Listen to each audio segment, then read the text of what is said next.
Le numéro inédit de Zone Interdite ce dimanche 12 mars est consacré au combat des soignants pour sauver les hôpitaux en bout de souffle. Télé Loisirs vous propose un extrait exclusif et bouleversant de Françoise, retraitée, dont le mari est décédé aux urgences. Un récit dramatique. Après des numéros chocs sur la chirurgie esthétique ou sur la prise en charge des personnages âgés, le numéro inédit de Zone Interdite diffusé ce dimanche 12 mars sur M6 est consacré aux hôpitaux à bout de souffle. Les équipes de journalistes ont recueilli le témoignage de Françoise.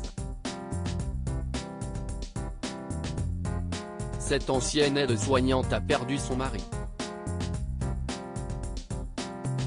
Et elle est persuadée que son époux Miguel, mort aux urgences, a été victime de la crise que traverse l'hôpital. En quête de réponse à ces questions, elle a décidé de porter plainte. Dans l'extrait exclusif que vous propose Télé Loisirs, elle raconte, bouleversée, les causes du décès de son être le plus cher. Zone Interdite, le mari de Françoise est mort 4 heures après son arrivée aux urgences. Décidé d'éclaircir les circonstances de la mort de son mari, Françoise a décidé de se confier à un avocat spécialisé dans les droits de la santé. Il avait passé une prise de sang la veille et notre médecin traitant nous avait conseillé qu'il aille à l'hôpital, commence-t-elle. Miguel souffrait d'insuffisance cardiaque. Malgré un document donné par son médecin, lui permettant d'être pris en charge rapidement, le retraité est installé sur un brancard. Il ne ressortira jamais. On s'était fait un petit bisou, se souvient Françoise en expliquant qu'après 1 heure, son époux lui avait indiqué de rentrer à la maison.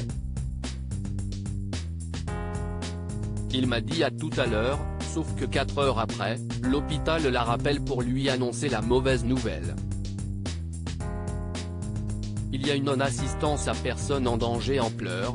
Françoise continue malgré tout son récit de plus en plus glaçant.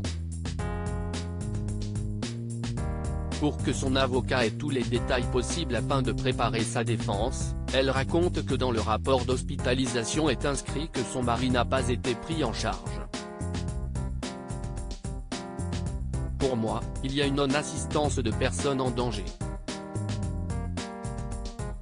On n'a pas évalué son état quand il est arrivé. Peut-être aurait-il été sauvé, je ne sais pas, témoigne-t-elle, inconsolable. Aujourd'hui, elle souhaite connaître la vérité, je voudrais savoir de quoi il est mort et pourquoi on ne s'est pas occupé de lui, lâche-t-elle.